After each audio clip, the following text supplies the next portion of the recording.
This post contains spoilers for Star Wars: The Last Jedi.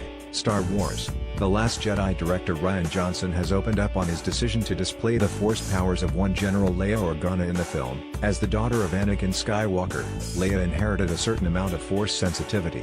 However, her use of these abilities have always been quite subtle. For instance, in The Force Awakens, Leia is able to sense a disturbance when Kylo Ren kills Han Solo. Until Episode 8, she never did anything more overt that showed she could have been a powerful Jedi with the right amount of training. The latest chapter of the Skywalker saga introduces a bevy of new Force powers to the franchise, and one of the most controversial comes at a point where Leia is blown from the bridge of the Resistance's command ship, seemingly dead floating through the dark vastness of space. Leia instead flies through the atmosphere and makes her way back to the vehicle, spending most of the film's midsection recuperating from injuries. It was certainly an eye-catching sequence, and now Johnson has shed some light on how it came to be. In an interview with You, Johnson credited Lucasfilm president Kathleen Kennedy with planting the idea in his head, citing the scene in Return of the Jedi where Luke Skywalker tells Leia she's his sister. She kept asking, "Leia's a Skywalker." Luke gave her this speech in Jedi and told her basically, "You have this potential, too."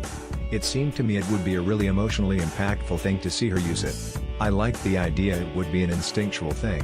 This would be more like stories you hear about parents of toddlers who get caught under cars and they get Hulk strength and lift the car up. It would be something in these final moments to show that she's not done with the fight, and like a drowning person pulling herself back, that's how it manifests itself for the first time in her.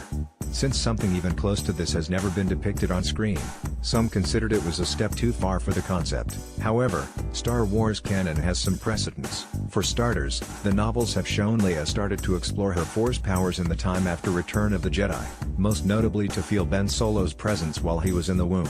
The animated series contained content to make Leia Poppins easier to swallow as well.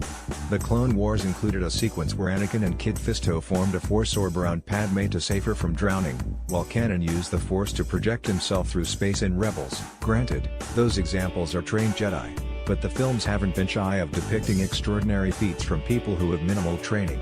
Luke destroying the Death Star. It makes sense for this to be a survival instinct for Leia, since people on Earth can surpass their perceived limits when it's a life or death matter. The General was the fearless leader of the Resistance, and knew the small band of freedom fighters would be lost without her guidance, so she tapped into everything she had to ensure she'd live to see another day. An argument could have been made that Johnson didn't execute this scene in the best manner, but it was still an awe-inspiring illustration of Leia's potential that fans have waited a long time to see. And since this was sadly Carrie Fisher's final performance as the character, it was nice Johnson found a spot for it in The Last Jedi.